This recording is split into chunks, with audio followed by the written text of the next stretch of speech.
Magandang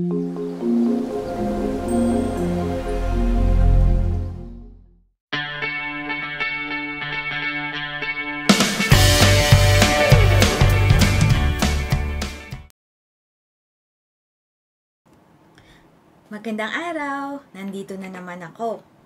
Okay, dati pinag-usapan natin ang two major worldview divisions. Ano ba yung major worldview divisions? Yung pinag-usapan natin dati, tatlo yun. Tama. Yun ay ang theism, secularism, at animism. Dati, o nung isang linggo, pinag-usapan natin ang, ano yun? Ang theism at secularism. Kaya ngayon, ang pag-uusapan naman natin ay ang animism. Sana makinig kayo sa akin, okay? Balikan natin ang nakaraan nating lesson. So, yung unang lesson natin ay ang theism. Ang Diyos daw ay naglikha at meron siyang kaharian. Yun daw ay magkakaugnay, ang kaharian ng Diyos at ang kanyang nilikha. Nilikha ito upang pangalagaan din ng Diyos at ibigay din sa atin. Pero, dahil sa kasalanan, nasira ito. Ang sumunod, ang secularism, nakikita nila ang reality na may pagkakaisa sa pamamagitan ng kalikasan. So, may pagkakaisa sa kalikasan. Dito, ang pisikal na katangian ng mundo ay mahalaga. At dito rin, ay ang kamatayan ay ang katapusan na ng lahat. So, hanggang doon na lang. So, pumunta tayo sa animism. Sa animism naman, ang paniniwala ng mga ninuno. Ano ba yung paniniwala ng mga ninuno? Yun yung wag mong gawin yan kasi may masamang mangyayari. Yung bawal magwalis paggabi. Yung kasi mamalasin ka. So, yun mga paniniwala ng mga ninuno. Dito sa animism, ang spirito daw ay nagpapagalaw. Kaya meron silang pagkakaisa at nagkakaugnay-ugnay sila. Dito rin sa animism, naniniwala sila na ang Diyos, ang demonyo, ang mga ninuno at mga witches ay magkakaugnay. So, may mga espiritu daw yung mga yun. Kaya sila ay magkakaugnay. Naalala nyo pa ba yung storyang tungkol kay Josie dun sa hospital, doon sa isang hospital na military hospital, doon sa Cebu, sa Africa? Okay, uulitin ko sa inyo yon. Ganito kasi yon. Doon kasi may nilalaman doon ang animism. Okay, ang story na yon, para i-recall ko lang, ulitin ko lang para maalala nyo ulit. So, isa kasi siyang nurse sa Cebu Mission Hospital. Doon, nagturo siya, nag-isang professor siya. Nagturo siya sa 10 estudyante. Ang kanilang topic ay about polio. Tapos may isang bata, isang estudyanteng babae, lumapit sa kanya. Ma'am, alam nyo ba? Sabi niya. Ma'am, alam nyo ba kung ano ang dahilan bakit may polio? Ang paniniwala naman ng batang babae ay sabi niya, kasi meron daw lumilipad at hindi nila nakikita. Tapos kinakagat sila sa likod. So yun ang paniniwala nung estudyanteng babae. Pero sa scientific viewpoint nila o paniniwala na ito daw ay isang microorganism according o base sa mga Amerikano. So ganun ang nangyari. So iba ang kanilang mga pananaw. So kadalasan nakikita natin ito sa ganitong pangyayari. Ang pangyayari na kagagawan daw ito ng isang diablo o diablong makapangyarihan. Samantala, sa Islamic culture naman, ang paniniwala nila ay it is written o nakatakda na. Yun yung sinasabi nating fatalism. O yung fate o kanilang kapalaran ay nakatakda na at hindi na muling mababago. So, ang viewpoint naman o yung sa pananaw naman ng animistic culture ng estudyante ay hindi nila alam kung ano yung teorya ng germs. Kaya ang iniisip nila ay tungkol sa mga ninuno nila na yun daw ang dahilan kung bakit nagkakaroon ng polio. So, ganito ang mga iba-ibang dahilan pagdating sa animism. So, sa animism pa rin, katulad ng story ang sinabi ko, ang paniniwala nila doon ay witches o mangkukulam. Kaya dito, sabi, nakikita nila ang realidad sa spiritual na kahalagahan. So, yung mga spirito ng mga witches, o kaya mga underworld creature, alam nyo na yung mga tikbalang, mga ganon. So, ang physical ng mundo daw dito ay ilusyon lamang, ayon sa Mayan, at pinagagalaw ng espiritu. Okay, halimbawa, bigyan ko kayo ng example, yung paniniwala natin pag tayo'y nagsuswimming sa isang malawak na ilog. Katulad nung, awan ko anong pangalan nun, doon sa Bulacan. Kasi sa Bulacan, meron doon yung paan ng higante. Sabi doon, kapag nag-swimming ka daw, meron daw naghahatak. Ibig sabihin nun, maraming nalulunod. Kasi ang paniniwala natin, may espiritu doon nangunguha ng bata. Kaya, yun ang paniniwala ng animism. Nasa animistic viewpoint. Na sa espiritu, doon ang kanilang importansya. So, bumalik tayo sa ating pinag-usapan last week. So, nung last week, pinag-usapan natin ang theism, secularism. So, ngayon naman, pumunta ulit tayo sa animism. Ano ba sa tingin yung sagot sa animism dun sa question na bakit ba ang tao ay naghihirap at nagugutom? So, sabi dito sa animism, walang maliwanag na basehan ang sistema ng relihiyon o religion nila. So, yun ang animism. So, noong isang linggo, napag-usapan natin ang tanong bakit ang tao ay nagugutom at naghihirap. So, dito, may dalawang sagot ang secularism. Ang una, gusto daw natin tanggalin. We want them to get rid of. Tanggalin nila dahil gusto natin mabawasan ang populasyon. So, yun yung unang reason nila. Ang pangalawa naman daw ay ang pantay-pantay na pagbibigay ng kayamanan. So, yaman ng tao o yaman ng kalikasan. Dapat daw pantay-pantay. So, sa animism din, naniniwala sila na maraming Diyos. Okay? Doon sa maraming Diyos, nahihirapan sila kasi iba-ibang ugali. So, mahirap ispilingin ang kanilang ugali at marami din silang kaprityoso. Yun ang paniniwala nila sa animism, na ang Diyos ay ganun.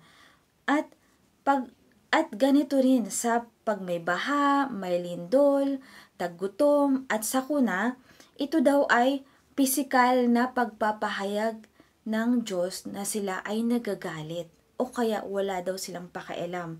Nandun yun sa animism. So, ano daw ang nagiging solusyon doon? So, pinapakalma lang natin ang mga sitwasyon. So, yun ang nagiging solusyon. Okay, sa worldview ng tao, ang Diyos daw ay dapat may pagkakaisa sa tao. Ang tao at ang Diyos ay may pagkakaisa sa worldview. Nakikita natin ang mundo ay isang ilusyon lang. Ang layunin daw ng tao ay mabuhay sa mundo na walang katapusan. Kaya wala daw katapusan at sa pag-ikot ng buhay ng tao. Wala daw katapusan at ang pagtakas, di ba? Tumatakas tayo sa realidad, sa mga responsibilidad. So, yun daw ang worldview pagdating sa tao. So, sa spiritual naman na mundo ng tao, sa animism pa rin, okay? Ang spiritual na mundo ay mas totoo kaysa sa physical na mundo.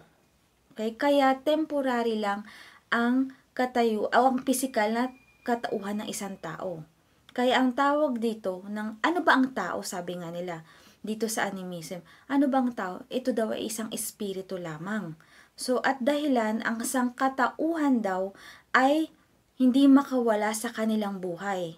Hanggang hinihintay na lang nilang katapusan nila at naghihintay sila na baka maging maganda ang kanilang buhay sa susunod na buhay. So, the next life nila, kunya namatay sila ngayon, naghihintay lang sila malamang siguro susunod na buhay, maganda ulit ang buhay namin.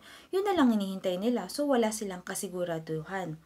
So, ang theism, ang secularism, at ang animism daw ay meron iisang paniniwala.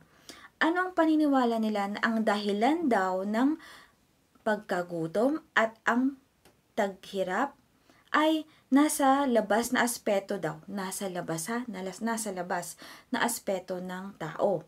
Sabi naman sa secularism, ang problema ay nasa pisikal at kapaligiran ng tao. So, magkaiba naman sa animism. Sa animism naman daw ay nandun sa spiritual na paniniwala. Okay? Spiritual area ng tao. Ang tatlong sistema, gaya ng evolutionary secularism, revolutionary secularism, at ang animism daw ay may iisang elemento. Ang elemento nila ay ang katotohanan. Nakapaloob dito na ang mga nangyayari sa atin araw-araw, kagaya ng krimen sa sangkatauhan or crime against humanity. Nandun din ang tyrannical or tyranny o yung kalupitan ng isang ninuno sa pananakop. Nandun din ang korupsyon. So, maraming nangyayari. Hindi lang korupsyon, nandun din ang kolonyalismo.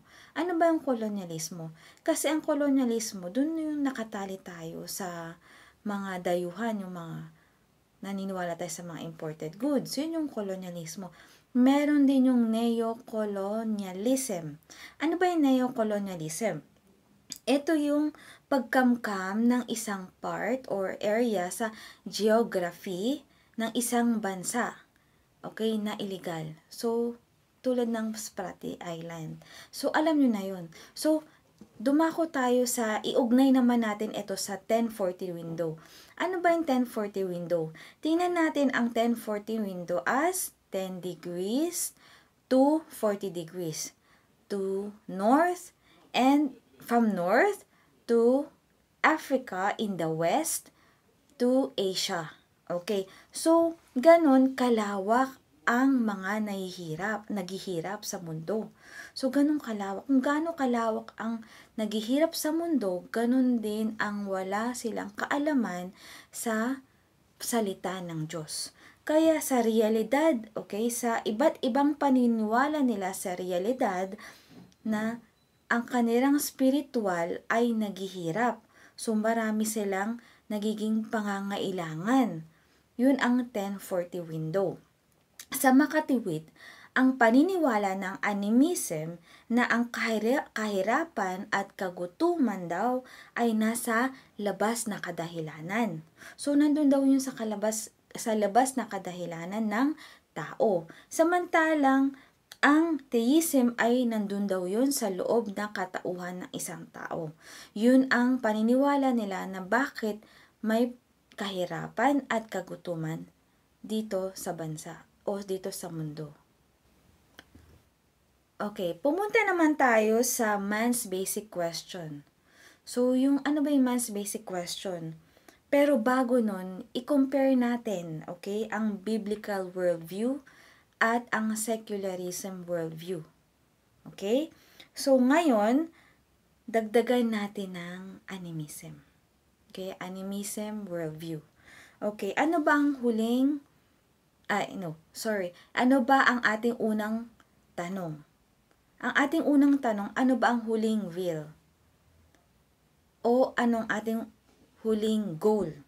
So, sa pananaw naman ng biblical worldview, ay ang Diyos at ang kaharian ng Diyos at ang kanyang nilikha ay magkakaugnay. Samantalang, ang pananaw naman ng secularism ay ang material at pisikal na mundo ay magkakaugnay. At kadalasan kung ano ang nakikita nila. So, dito kung anong nakikita nila. Sa animism naman, naniniwala sila na ang espiritu ng mundo. Kay espiritu daw ng mundo. Ito daw ay dahil ang Diyos ay hindi nakikita. Okay? Ang Diyos ay hindi nakikita, ganun din naman, meron din demons, meron din mga ninuno, at mga hindi mga makikitang espiritu. So, yun ang paniniwala ng mga animism. May mga mangkukulam. So, mostly mga sa creatures or spirits. Okay, pumunta tayo sa pangalawang question. Ano bang ibig sabihin ng isang pagiging tao, or what does it mean to be human? Sa biblical worldview, okay, ang tao or man is the image of God. Ang tao daw ay nasa imahe ng Diyos.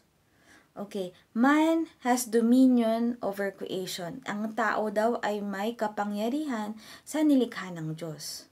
At ang pangatlo ay ang man is desperately broken, o ang tao ay hindi perpekto kaya ito'y nagkakasala. Yun ang biblical worldview. Ang isip naman ng secularism ay ang tao ay ang pinakamataas na animal. So, pinakamataas na animal. At ang layunin nila ay ang matira-matibay. Okay, dumako naman tayo sa animism. So, ang isip naman ng animistic view, ang tao at espiritu ay part ng pangdaigdigang kamalayan.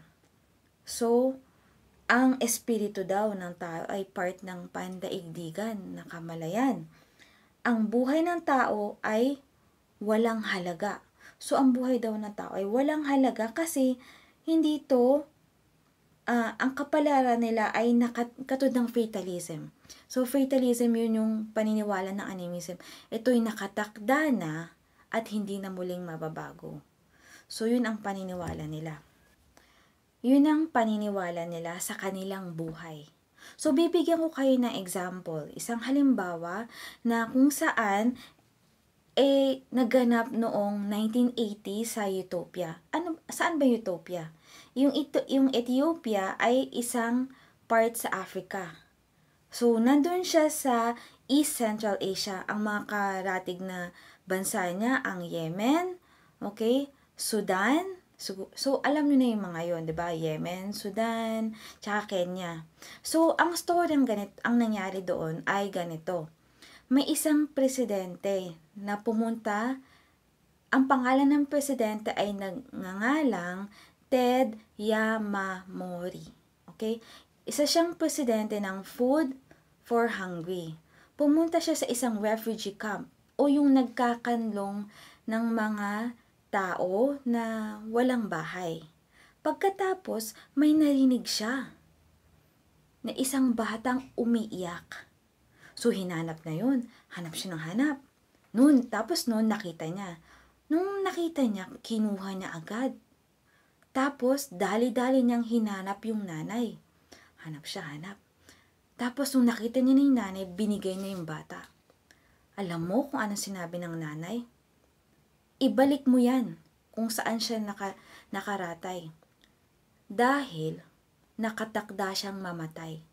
Alam mo anong sabi ng presidente na si Ted Yamamori? Hindi. Dahil nakatakda siyang mabuhay. So, iba-iba ang mga rason na gustong ipahiwatig sa animism. So, iba-iba ang outcome depende sa kanilang perspective o paniniwala. So, kung ang kanilang pananaw ay sa animism mamatay siya, so, hanggang dun lang siya. So, kanya-kanyang pananaw ang kanilang mga nagiging resulta sa animism. So, ang nangyari, ang ginawa ni Ted Yamamori, binigay niya ito sa health center para mabuhay. So, yung nanay, meron siyang sakit na fatalism. Yung fatalism, yun yung fate ng isang tao ay nakatakda na at hindi na muling mababago pa. So, yun ang kanilang mga pananaw. Magkakaibang pananaw, magkakaiba ang resulta. So, ang ating pangatlong tanong, ano ang nature ng physical world? O ano daw ang katangian ng ating physical na mundo? Sa biblical worldview, ang katangian ng physical na mundo ay naniniwala tayo na ang physical na mundo ay gawa ng Diyos. At ito'y kaaya-aya. Pero sinira lang natin ito sa ating mga kasalanan. Sa secular, sa animism view naman tayo. Sa animism view, hindi ito personal at hindi makatwiran. Naniniwala sila sa spiritual na aspeto. Gayon din, masamang espiritu na pagala-gala. Kaya nga ang animism ay natatakot. So yun ang mga pagkakaiba. Pero sa secularism, ang paniniwala nila ay hanggang doon na lamang. Okay? Hanggang doon na lamang ang buhay ng isang tao ay may pagkakaugnay sa matter, energy, time, at chance o pagkakataon. Limitado ang kanilang kayamanan sa mundo. Okay, dumako tayo sa pang-apat na tanong. Where is history going to? O saan papunta ang ating kasaysayan? Sa pananaw ng biblical worldview, naniniwala tayo na ang Diyos ay naghanda ng magandang bukas at dumating na ang kanyang kaharian. So, nagbigay siya ng magandang future sa atin, kaya ang kaharian niya or God's kingdom ay nandito na. So, dumako tayo sa secularism. Ang focus nila ay ang present. Kaya dito, kumakain nga tayo, 'di ba? Dito sa mundo kumakain, umiinom, nagpapakasaya. Dahil alam natin anumang oras ay pwede na tayong kuhanin ng Panginoon. So, temporary lang ang buhay natin dito sa mundo. Yun ang paniniwala ng secularism. Paano naman sa animism? Sa animism naman ay ang buhay ay may parang isang gulong. Bakit parang isang gulong? So, wala itong patutunguhan. Hindi niya alam kung saan patutungo. So, sa araw-araw na buhay, nagkakaroon ng tagtuyot, kapanganakan, kamatayan, at yung pakikialam ng mga espiritu. So, yun yung pang-apat na tanong na saan papunta ang ating kasaysayan. Dumako tayo sa pinakahuli at panglimang tanong. What happens after death? Ano ba ang mangyayari pagkatapos ng ating pagkamatay? Sa pananaw ng secular view, sa pananaw ng secular, ang kamatayan daw ay katapusan na ng lahat. Pagkatapos doon, wala na. So, end na yun. Yun yung sa secular view. Anong pagkakaiba nun sa biblical worldview? Dito naniniwala sila na may resurrection o muling pagkabuhay at judgment o hukom. Kasi doon natin malalaman kung tayo papunta sa kalangitan, heaven, o papunta tayo sa hell o dagat-dagatang impyerno. Yun ang paniniwala sa biblical worldview. Sa animism or sa animistic view, dito, babalik tayo sa pagiging espiritu. Kung mabait ka, gagantipalaan ka sa susunod na buhay o next life. Dahil tingin nila, ang buhay ay tulad ng isang gulong na paikot-ikot, pagkatapos ay babalik ka ulit sa pagiging espiritu. So, yun ang paniniwala naman ng animism. Ano sa tingin nyo? Maliwanag ba ang pag-compare ko sa 3 major worldview? Saan kayo nahahanay? Sa mga worldview yung sinabi ko sa theism, secularism, at animism. So, ano ang paniniwala ninyo? Isipin nyo maigi, magmuni-muni kayo. Okay? So, dito nagtatapos ang ating lesson. So, sa susunod na araw, susunod na linggo ay magpapakita ulit ako. Paalam!